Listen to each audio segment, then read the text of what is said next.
Welcome to Making the Cut podcast with Chris Hill and Sean Winter, where we help you succeed in life and business by sharing principles and strategies that guide some of the most successful people in the world.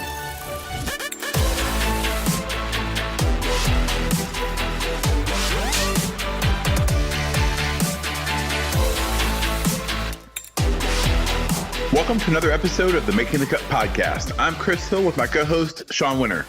Today on the show, we have former DJ turned winner of Masterchef Season 7, Shaun O'Neale. But before we jump into that conversation, here's a quick word from our sponsor. With over 120 years of teaching experience, the Cordon Bleu is well established as a global leader in culinary, wine, and hospitality education.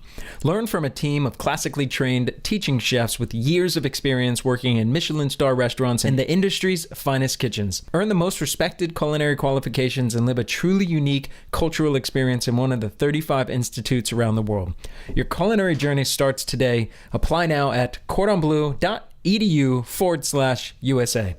And with that, Chris, Sean, and I have not only one thing in common, obviously the same name spelled differently, but two things. I actually was a DJ for a little while. Can you believe that? I don't even know if you know that. I do know that. And, you know, I wouldn't call myself a DJ, but I had to kind of fill in at the nightclub here and there. So I can run some turntables here and there. You know your way around the ones and twos. Yes, sir. Yes, sir, man. Sean seems like a really cool guy. You've connected with him, I guess, previously. Yeah, they reached out and he has a pretty interesting little story, and I was definitely curious on how he's parlayed the Masterchef experience into now what he's doing is going around and doing events, and he's got a cookbook, and he's parlayed it into nice entrepreneurial ventures, essentially. Hence why we wanted to get him on the podcast and then get him lined up for a magazine issue to talk about some of these things. Yeah, man, it should be really cool to kind of hear the before and after. Hearing some about the DJ life and how much that's transitioned to where he is now. So, what do you say we hop in? Absolutely, let's do it. Hey there, Sean. How's it going today? Oh, doing great, man. How are you? Fantastic. Well, thank you so much for joining us. I know a lot of our listeners are familiar with you from seeing you on MasterChef, but I know you've had quite the journey getting there. Maybe you can back up a little bit and share some of your story and kind of what's gotten you here so far. Yeah, man. So I, as most people will know, MasterChef is the search for America's best home cook. So I was a DJ for about 18 years, all over the country. I spent about 10 years here in Vegas. But in Vegas, living here, you see two different things. You see nightclub billboards and posters and flyers, and you see amazing restaurants, billboards and flyers and advertisements. So getting sucked into the food world happened pretty easily for me. Not to mention the fact that I've always been obsessed with cookbooks, even when I was deep in my DJ, and I would spend most of my free time at home pounding through cookbooks and getting them all dirty and dog-earing all the pages. So the transition kind of came naturally to me. It's as a DJ, you're taking other people's ingredients and you're mixing them up and you're creating something new in that moment. And, that's pretty much exactly what chefs are doing. We're taking these great ingredients from the farmer or the produce supplier or the meat supplier, and we're turning it into our own interpretations and something special in that moment. So it was really kind of an easy transition for me. And another big thing is, you look back on earlier days in life when you're a kid, there's two big things that kind of take you back to those nostalgic moments. One of them being food and the other being music. So the tie-in for me was pretty easy to do. And it's worked out fairly well so far. So Sean, you were in Tampa for a little while in the early 2000s, right? I was there for about 6-7 years. So this would be wild, but there is a small chance that you came across my record. I used to produce music back then. We pumped out a couple of records in that market. Oh, yeah? Yeah. We pumped out a record called Devil Inside, and I remember a friend of mine called me up one day. He said, Sean, your song's on the radio. DJ Icy was playing it on 93.3. Yeah. With Brian Fink. Yep, that's exactly right. Yeah, Brian Fink back then. What'd you go by? I went by Sean Payne at that time. Payne, dude, that sounds super familiar. That sounds super familiar. That's funny, man. That's crazy. Small world. Oh my God, it is. Well, the question that I have for you is, what prompted you to then go from DJing to then trying out to Masterchef? Was it anything in particular? You know, what prompted me wasn't really me. It was my friends. You know, when I cook, especially during the DJ days, you know how it is being a DJ. You're kind of a little bit of a reserved person. You deal with so much in the nightclubs that you kind of push people away. So the way that I showed love was to cook for my friends. So really it was my friends that knew what I could do in the kitchen, and they kind of pushed me to take this MasterChef adventure. As far as the experience, it's hard to explain, man. It's one of those things that really only the people there will know really how it is, but it's by far the toughest thing I've ever done. You know, they segregate you away from everything you know. You know, they take your phone away from you the minute you land, so you only get like 1 10-minute phone call a week. So you're literally away from everything that you love, that, you know, is your daily routine.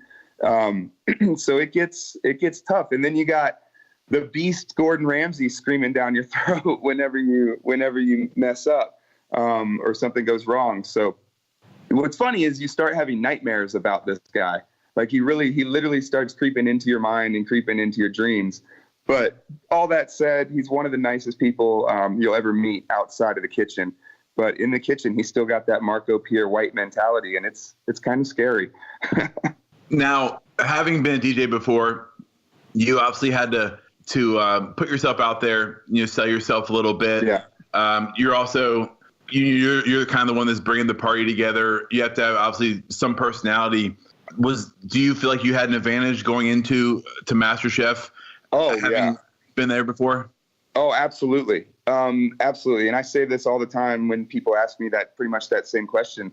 You know, there is a little bit of a starstruck moment when you walk in there and you see Gordon Ramsay. But being here in Vegas, you know, when I got out here, I was DJing parties for Michael Jordan, for Justin Timberlake. I did Playboy parties every year, you know, and that's just like special one-off events, you know, not to mention Kevin Hart walking into a pool club that I was DJing at. So as a DJ, you kind of have to lose that starstruck moment or that sense of pressure on you, because there's still another 1,000 people there that need to party. So I wasn't really as blown away. I mean, obviously it's Gordon Ramsay. It's one of, if not the most famous chefs on the planet. And then you throw in people like Wolfgang Puck and Danielle Boulud and Richard Blais, who were all judges on my season.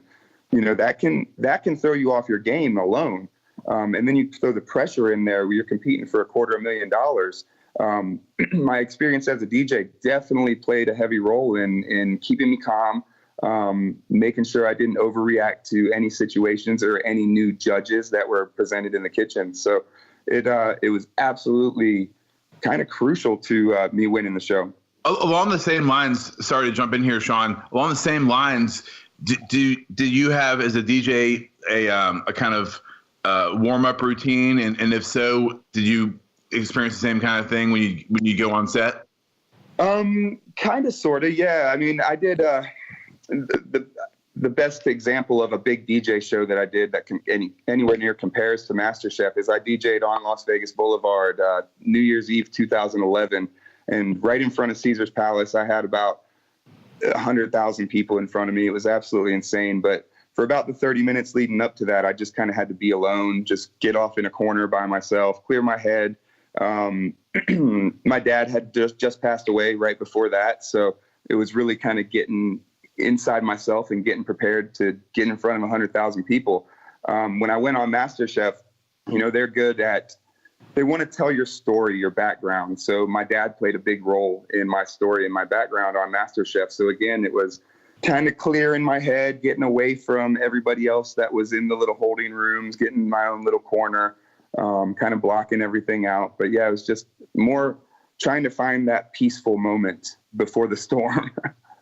And so after the show, what do you think maybe the word is shocked you the most or maybe surprised you the most after things ended?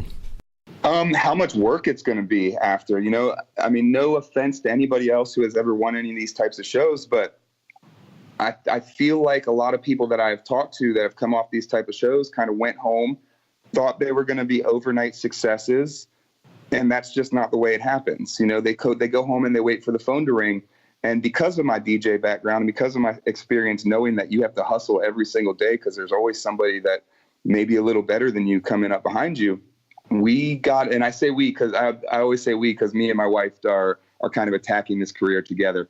But we knew we had to stay relevant. We knew we had to stay in the public eye. So since winning MasterChef, we have booked over 80-something events in, I want to say it's like 9 countries. I just got back from my 326th day on the road since May 9th, 2017, when my cookbook was released. So we knew we had to stay in the public eye and stay on the road until we could get to finally opening a restaurant and having an established clientele and established fan base to make a Vegas restaurant successful.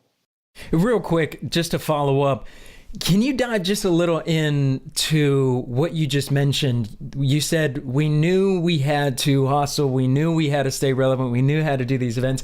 What does that look like on a granular level? Is this you all reaching out to events, to promoters? I'm sure some of them reached out to you, but that's only so many, right? The phone is only going to ring so many times. So what does that look like on a granular level, just so people can really understand, you know, what actions went into that? I mean, so this all started, my wife does all my bookings, does all the management side of things. This all started, I gave her a list of about 50 events. Bigger events like Epcot International Food and Wine, which I just returned from, Gilroy Garlic Festival, which is a legendary food festival. They just did their 40th year, which is kind of unheard of for food festivals in the U.S. So a lot of it to start with was us reaching out to them. You know, luckily we had an amazing launch pad with MasterChef, but nobody's really going to reach out to you with that, even with that win under your belt. So it was us, you know, kind of testing the water, sending emails, introducing ourselves, saying this is what we're doing. And I'll be completely honest with you, the first 6 months to 8 months, as long as my travel and my expenses were paid, we would do anything. I would take every single event that came in. So, I mean, I could always tell what my wife was kind of Googling, looking for different events, because every once in a while I'd pop up and there'd be 4 women's shows on the calendar. So I knew she was Googling women's shows. And then the funner ones would be when the luxury resorts would start popping up on the calendar. You know, we did Arenas Del Mar, which is a 5-diamond something resort down in Costa Rica.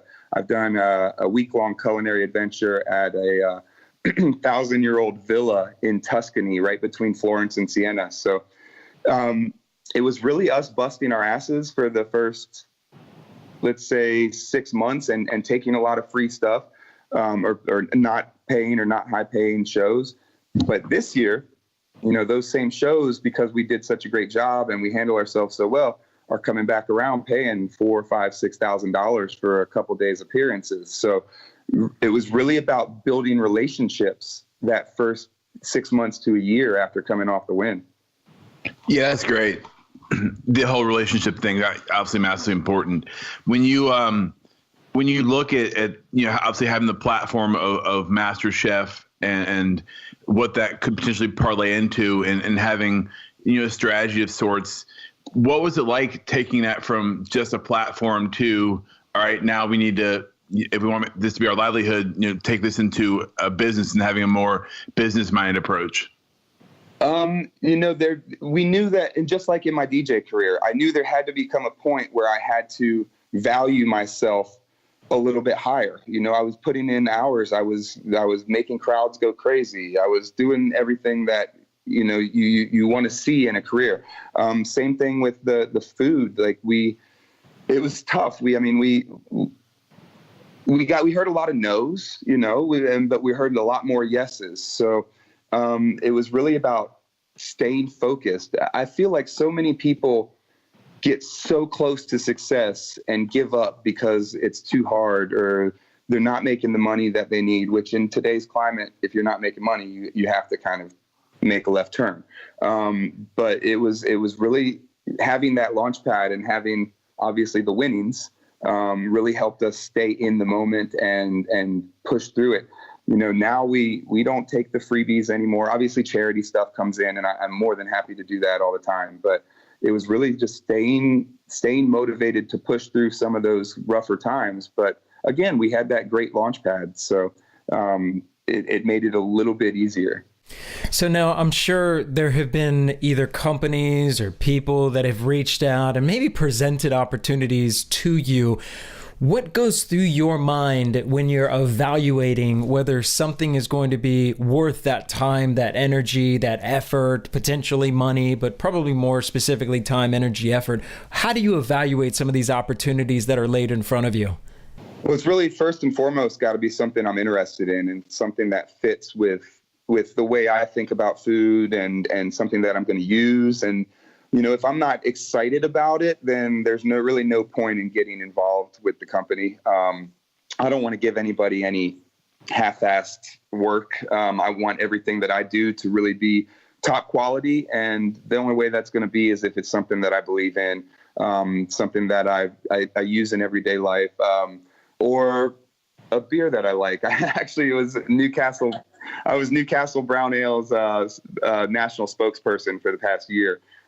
Which is funny because Newcastle was kind of maybe the first nice beer that I started drinking when I was younger, besides like Bud Light and the normal first beer type things. So that was cool, for full circle moment for me. But we're talking to some cookware companies at the moment, and I really need to feel strongly about the brand and know that they put out a quality product. I don't want to put my name or this reputation that we've struggled so hard to build on anything that's going to be subpar or lackluster. So we really kind of have to step back and think about it and think about how any partnership is going to affect the future of our brand. So you have a nice tap set up at the house with some Newcastle rolling? I don't, but they did sponsor the beer for my wedding, and they sent like 40 24 packs of Newcastle. Nice. It was a very drunken wedding, that's for sure. Are there any moments, obviously you were able to take advantage of this opportunity you had, but were there any moments leading up to that or even afterwards where you dealt with some challenges or frustration where I'm thinking about some of the folks listening that are, in that moment, like you said, that maybe people are thinking of stopping when success might be just around the corner. Maybe they do need to take a slight left turn to make things more focused or to make things happen for them. Do you have any advice or things you went through that helped you kind of see things more clearly? I mean,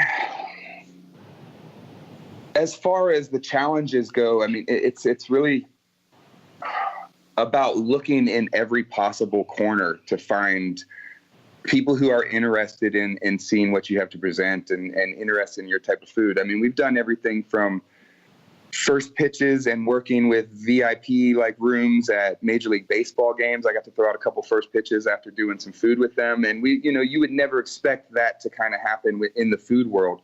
And a lot of what we've done with a lot of these events around the country that we've done is we've actually created a food demo type of situation for them.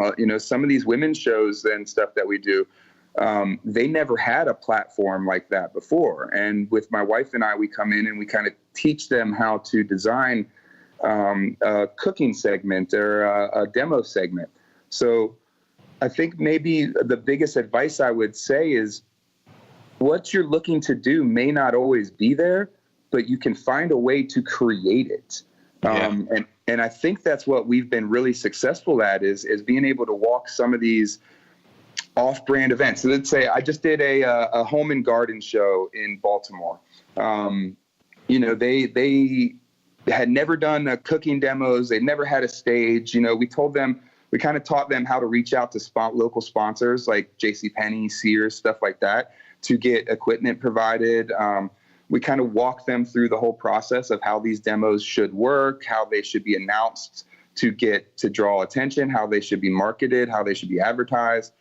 So even if your space isn't there, find a way to create it. That's really, nobody's going to do anything for you in this day and age. So you really have to get creative in the ways to promote yourself, market yourself, and maybe even help build another brand and another company while helping build your own careers as well. Great advice. So it's almost like you've consulted with individuals or brands or companies in order to create an opportunity for yourself. We have, absolutely. The whole Newcastle partnership started with a beer pairing at one of these events. We were walking by Newcastle, and I started chatting with the guy, and told him the Newcastle was one of my early favorite beers, and blah, blah, blah. And I was like, this would go great with the recipe that we're doing today. Do you mind sending over some bottles and we'll do a little pairing? And they just loved that idea. And we kind of created, Newcastle's never done anything with food. I did a whole 10 recipe summer grilling segment for them that completely gave them a whole new market audience, gave them a whole new way to use the beer. So we really got in there and created a brand new platform for a company that's been around for, 100 years maybe. Yeah. Oh, that's great. Now, from a branding standpoint, and more specifically personal branding, what have you learned about personal branding and keeping this alive and keeping this in front of people to build that familiarity and build that platform for yourself now that you've gotten this far past, MasterChef, and you're you said not doing some of those free events anymore, so now they're paid events. What have you learned from a personal branding standpoint? That's a tough one. Because for me, it was a little different because of coming off the DJ thing. We kind of had a pretty clear path. But the biggest thing is the relationships. Again, it's building these relationships. I find out that more and more of these big food festivals or women's shows or home and garden shows, these guys also have their own little meetings. So back to the Baltimore Home and Garden Show, these guys they're one of the biggest home and garden shows in the country. And there's about 8 to 10 other home and garden shows that they all get together once a year. They talk about what works. They talk about what didn't work. And I've gotten a lot of follow-up business from other of these kind of sister events, and not just the home and garden shows, all these type of shows. I've gotten a lot of more work because of word of mouth, because I built good relationships with the people who throw the event, with the people who, are the stage managers at the event. And, we've stayed humble. We've stayed trying to be helpful. When they have questions, when they need some help on how to run something, we are there to help them. And that's a big thing, is building these relationships. Gilroy Garlic Festival is pretty much on the news across the country as soon as it starts.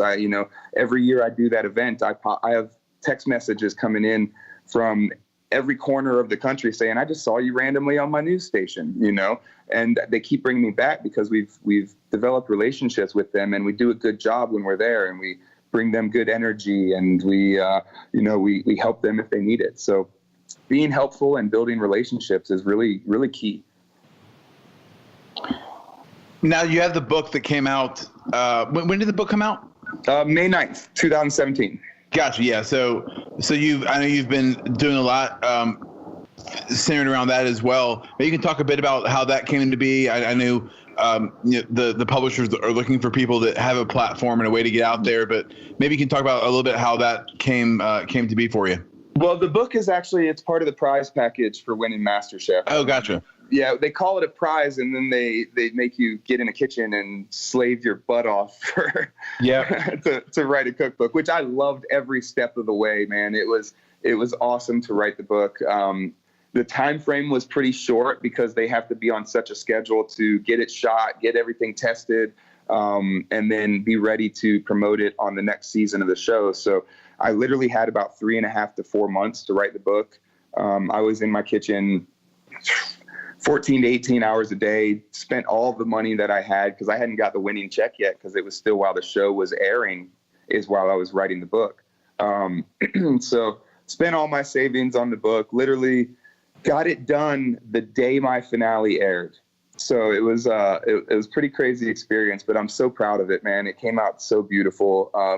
Spending the little bit of extra money and and the extra time more so. Really gave us a great product. And that's another thing that really helps with a lot of these events. And it doesn't have to be a cookbook, but it's great to approach these events with a product, whether it be a blog or, a seasoning blend or whatever it is that you're doing. It's great to have a product. You can't just, again, going back to reality show, cooking show winners, coming off of this, and, even if they do get on the phone and try to book something, you have to have something to present them.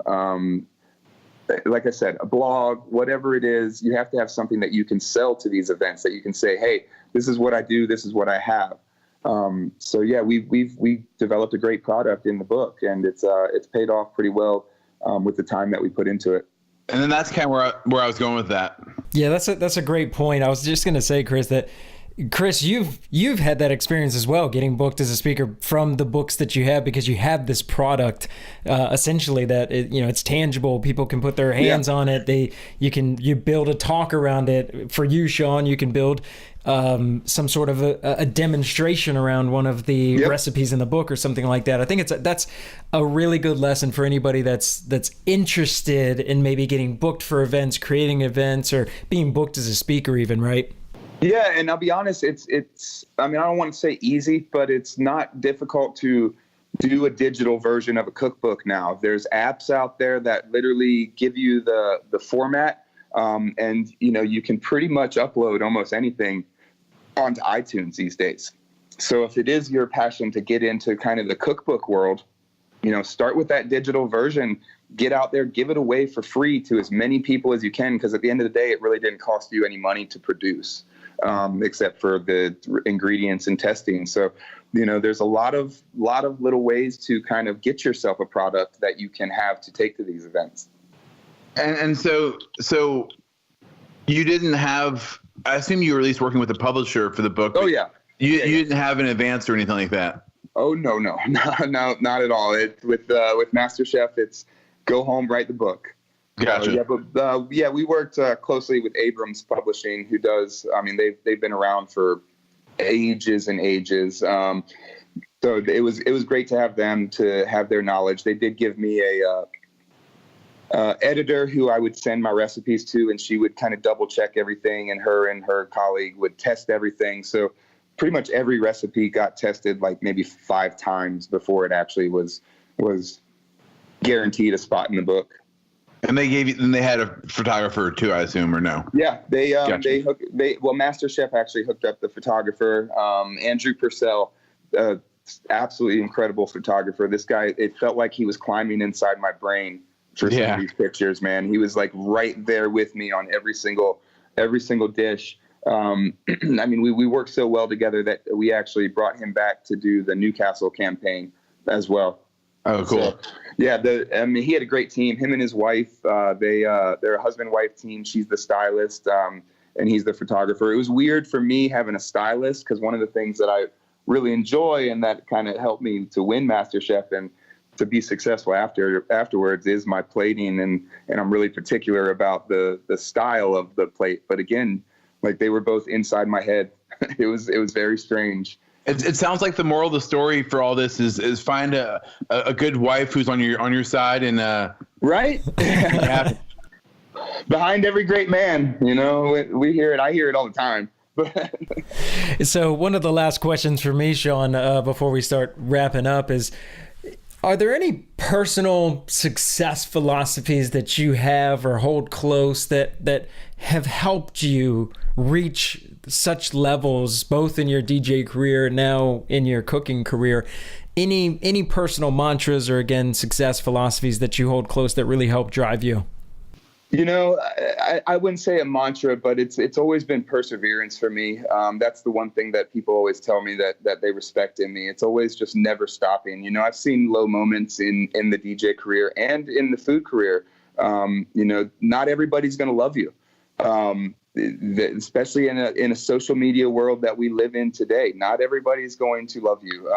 So I guess if I did have a mantra, one of the things that kind of can get under your skin in the situation that I'm in is, seeing negative reactions to things online, which I try to avoid nowadays. But I guess if I did have a mantra, it would be an old Shakespeare quote that said, love me, I'm in your heart, hate me, I'm in your mind. So, but that would be it. But I mean, on the like work ethic side, it's really just persevering, man. Like not every day is going to be a glorious, great day.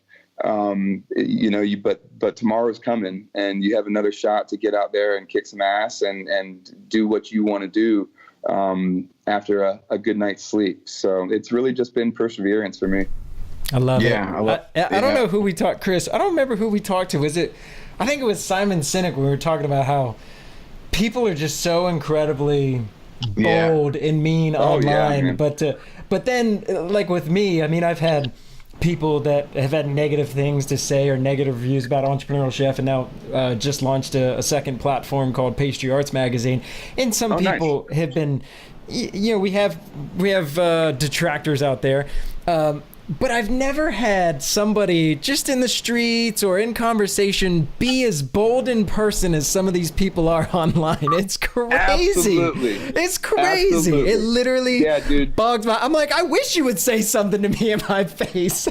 Oh, yeah, me too. I'm the same way. Like, I want... Because for me, it's like, I want them to... If they're going to talk, like, meet me before you say it. Dude, I have people online that will literally lie and said that they've met me in person and I was a dick to them and blah, blah, blah. And it's just BS because everywhere I go, I do my best to be as nice as I can to every single person, because every single person out there is a potential customer at a restaurant, a potential customer of a cookbook, a potential customer of a product line. You know, I am always smiling and being the presentable person that I have to be. I mean, I told my wife day one on this when she started doing the management. I told her I can never, ever, ever be the bad guy, right? But I have people online that lie and just crazy shit all the time about how they've met me, how I'm a jerk, how I do this, how I do that. I've gotten death threats. It got even worse. With me and my wife, we got married on Masterchef this past season. Gordon actually officiated the wedding, and just people were just coming down on her like hardcore because of me. And it's just, I don't understand why people have to be so aggressive and so brazen, you know, when I know they're not like that in their everyday life, you know? Well, and I'm sure people, have their, I've been out to Vegas before, and everyone has, I'm sure, their preconceived notions of what a Vegas DJ is. Yeah, that's true. Yeah. But then you come on this call with us, or I've in researching you, like you're obviously a good guy who means well, and like you said, you come across as you can't be the bad guy. So I appreciate that about you for sure.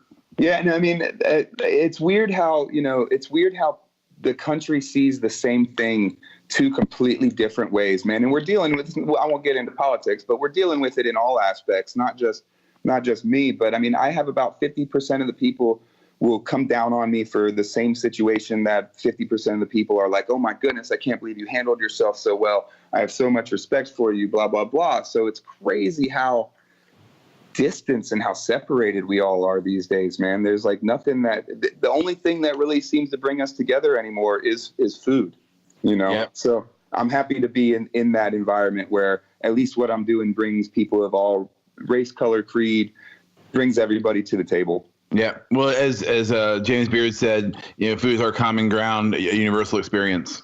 Oh yeah, absolutely. That's very, very true. Well, and kind of wrapping up, Shaun, first of all, thank you so much for joining us. It's been a lot of fun to chat with you and hear more about your story.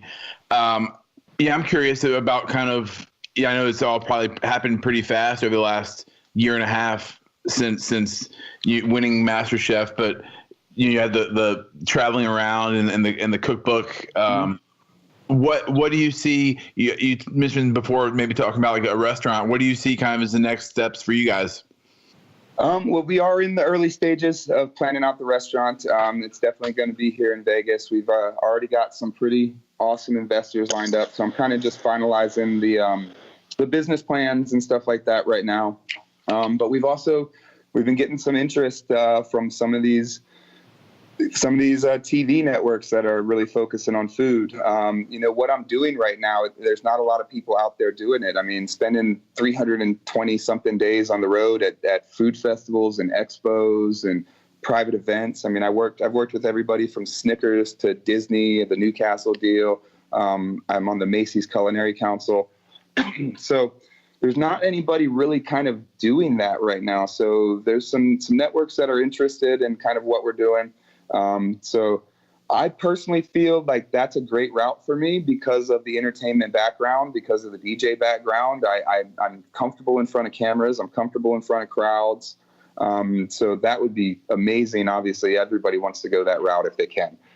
But at the moment right now, I'm really focused on this restaurant. I want to have a home base that people can come and I can feed them my crazy ideas sometimes and feed them the classics that they've been seeing me post or seeing at events for the past 2 years.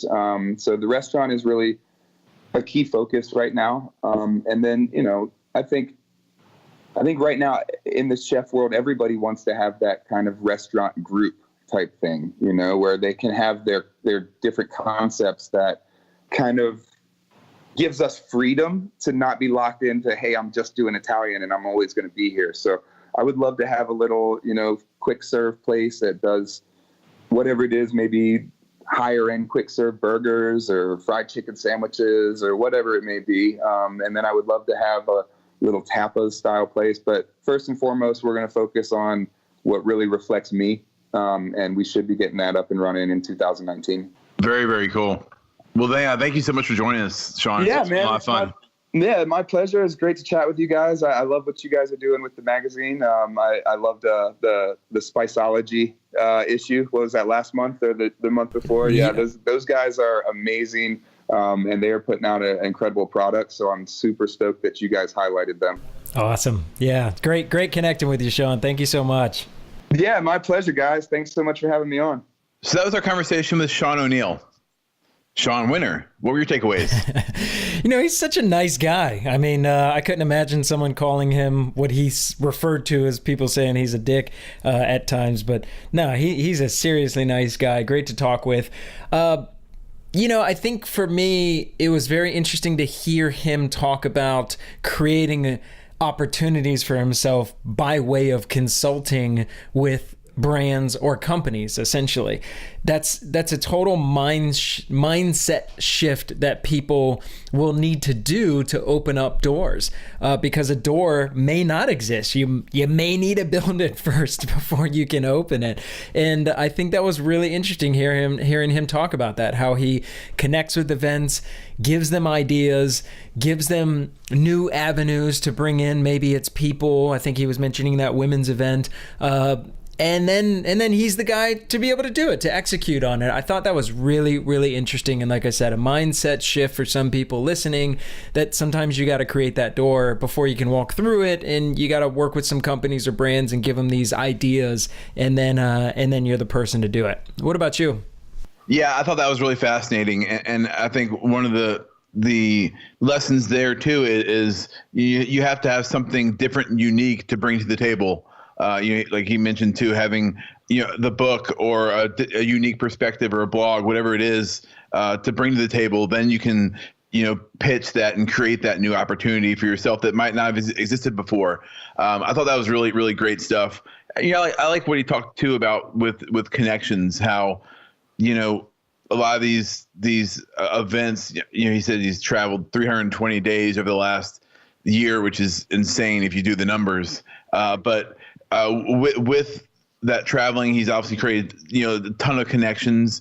And if you do a good job with those connections, then you have those for the next year, or they tell their other colleagues, and you're able to kind of move the ball downhill, so to speak. So a lot of great insights, really interesting, a lot of fun conversation. Definitely check out his book, My Modern American Table: Recipes for Inspired Home Cooks. And with that, we'll leave you with one final quote from Shaun O'Neale. It's perseverance. Not every day is going to be a great day, but tomorrow is coming. And you have another day to get up out there and kick some ass. And with that, we're signing off.